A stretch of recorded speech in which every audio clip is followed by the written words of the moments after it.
Way to live it. And I must thank you so much, Vice Chair, African Energy Council, Dr. Chinan Dikwal. Thank you so much. We hope to have you again soon and being a regular on our show. We appreciate this. Pleasure. Thank you. Thanks so much. I know. Interesting conversation there, I must say. A lot of angles to this development. And my colleague, Effiong Ekop, is in the studio for us to look at how all of this impacts the market. We must always do an overview of that. Effiong, it's good to have you here. I don't know how much you are buying fuel per litre in your locality, but I know that it's not been easy. Everyone is talking about it. But they say, analysts are saying that's the way to go. Tolu, it is not funny at all. I wish it were the other way. Let's believe them that things will get better. We keep hope alive. Let's look at the markets. Today is closing the week positively. Yes, this is impressive. It is a turnaround in the sense that in the last 3 weeks we've been trading in red. Investors have been sitting on the windows of sales, then taking, their monies out of investment. One can understand because the pressure of having to spend so much in an economy that inflation is rife is well understood. For market to close today 0.13% positive, it's coming on the back of huge gains by the big banks. I should list them to include First Bank, it's really a First Bank, then GT Holdings, Access, in that order. And you know that last week the banks were down, and then it continued, I think, on Tuesday. So we've seen them moving up, and majority of them are really getting high points above a percentage point in their gains. So it's reasonable they have been able to lift the market, especially with the support from MTN and one big cement company, WAPCO Lafarge. And so that's the way the trading pattern has been, that big companies are lifting the markets and then closing is positive for the week. So it looks like we could stay with this for some time again because it's been looking... You see, the response that the market is giving is directly to what we are feeling in the larger economy. So as it is now, if it continues for the next 2 trading days, you will see investors running in to take advantage of that minimal price jump, and then it begins to slack. That's what we've been seeing in the last few months. People don't even seem to understand that this market, was supposed to be for a very long term basis, that you allow your money to sit there and then continue. The moment they just have any little kind of advantage in any market sector, not so long a time, you see them, they rush in and take advantage and then, sell off and move out. The pressure is really very serious. But I still believe that the banks have a good way of doing business, because it is very soon going to be all eyes looking up to the banks. Remember, December is coming, say about 2 months from now. That used to be their closing period, and many of them would mark time to show very big registers that we've done.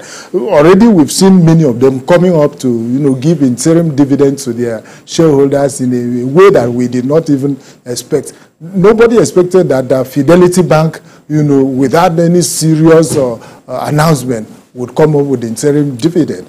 What the UBA has done, interim dividend of 2 naira, reasonable.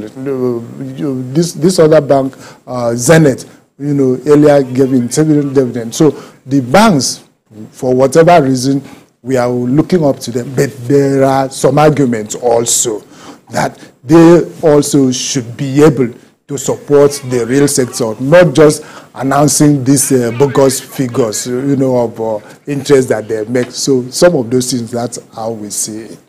I was thank you so much, Effiong, for your brilliant analysis. As usual, thank you so much. It's my pleasure. Have a great weekend. Thank you very much. All right then. Well, Asian shares headed for their first weekly loss today as a stunning rally in Chinese shares took a breather, while all eyes are on the details of a much anticipated fiscal stimulus from Beijing this weekend. European stocks markets are set to open slightly higher, with Eurostock 50 futures and FTSE futures up 0.2%. French bond futures rallied 33 ticks, slightly ahead of a bounce in U.S. bonds as France planned tax hikes and spending cuts to rein in its deficit. Wall Street futures were flat. MSCI's broadest index of Asian Pacific shares outside Japan rose and subdued 0.3%, but was still set for a weekly loss of 1.7% after 4 straight weeks of gains. The Nikkei, however, gained 0.5%, bringing its weekly rise to 2.5%. South Korean shares erased earlier gains and were flat at the Bank of Korea's decision to start its easing cycle with a quarter-point move and was widely expected. China's blue chip fell 1.8%, went down 2.3% for the week. Hong Kong Hang Seng closed for the public holiday on Friday, fell 6.5% for the week, the biggest weekly drop in 2 years. Tesla CEO Elon Musk has unveiled 3 new Tesla high-tech products, including a surprise automotive passenger van at a highly anticipated event in California. Mr. Musk rode up to the stage in the long-awaited driverless cybercar that Tesla was expected to showcase during the evening at Warner Bros. Studio. The cybercar will cost 20 cents a mile to operate over time, use inductive chargers, and not require any plugs. It would also rely on cameras and artificial intelligence without the need for other hardware that robotaxis player use. So you'll see Model Ys and the Cybercab, all driverless. You'll be able to take a ride in the Cybercab. There's no steering wheel or pedals. So I hope this goes well. We'll find out. So, the cost of autonomous transport will be so low that you can think of it like individualized mass transit. The average cost of a bus per mile for a city, not the ticket price because that is subsidized, but the average price is about $1 a mile. Whereas the cost of Cybercab, we think probably over time, from the operating cost is probably going to be around 20 cents a mile. A new data from the Office of the National Statistics says Britain's economic output rose by 0.2% in the monthly terms in August after 2 consecutive months of no growth.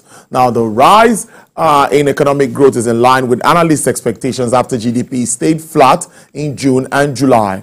It provides a timely boost to the government, which has put growth expansion at the top of its priority list. Prime Minister Keir Starmer's Labour Party won power at the start of July, ending 14 years of conservative rule. The Bank of England expects economic growth to slow 0.4% in the third quarter and 0.2% in the final 3 months of the year.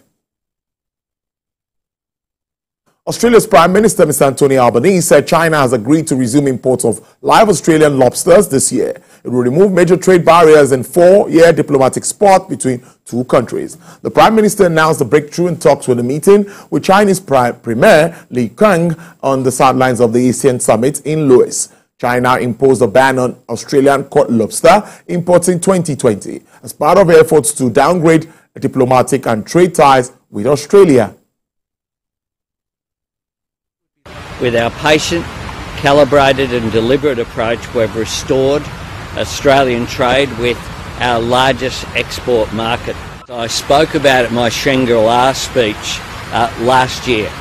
I spoke about the importance of having communication, in particular military-to-military communication between the United States and China.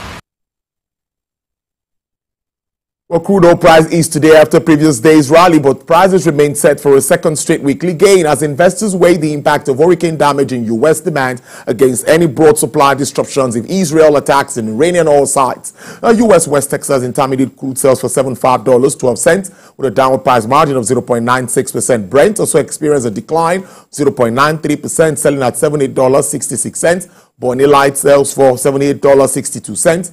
Downward price review of 2.84%, and for the OPEC basket, dealers are offering $77.04 with a downward price margin of 1.56%. That's our show for the week. Thank you so much for being a part of it. On behalf of the entire production crew, stay safe, make some cash. I'll see you on Monday. All the best. Cheers.